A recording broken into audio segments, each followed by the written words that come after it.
Hey. Okay, I know you couldn't say anything to me at Kelly's because we weren't alone, but now we are, and I'm hoping you can tell me. Was there anything that you were able to find out when you opened up the locker? Any indication of who was after Anna? I didn't approach the locker right away. I kind of hung back, made sure no one was watching. Smart. When I finally did open up the locker, there was a package inside. It was wrapped up like it was going to be mailed, but it didn't have an address label on it. That's because the late Mr. Forsythe wasn't able to mail the package. He was in a fatal car accident.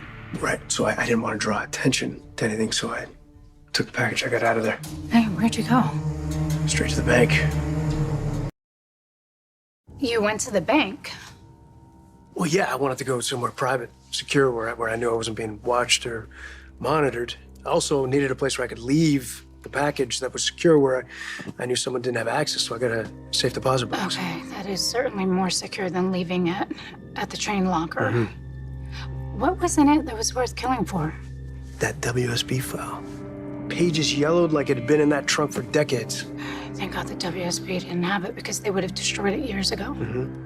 I saw Forsythe's name right away. He was the field agent for that op that went bad.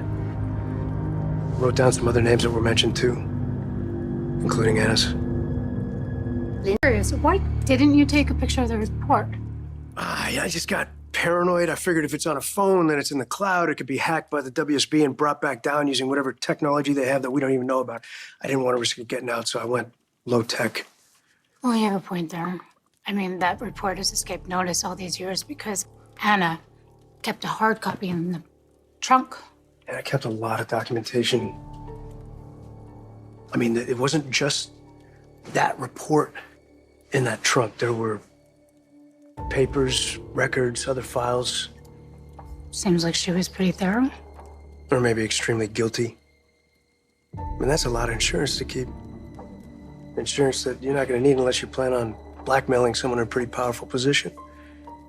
Yeah, I just don't get it. This happened in the 80s. And yes, Anna has made a lot of mistakes. But she has since redeemed herself. Well, that's what she keeps saying. Maybe that's what she's trying to convince herself of. But can you really redeem yourself from all the things you've done wrong? I mean, there's just enough time passed that you don't think about it anymore. Or maybe you rewrite it in your mind. Or maybe you try and convince yourself that it never happened altogether.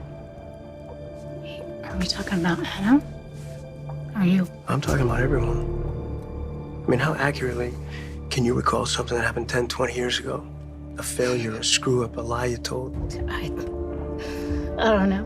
To be honest with you, I don't want to know. I don't think Anna does either. I think she's rewritten the 80s to make it easier for her, to redeem herself.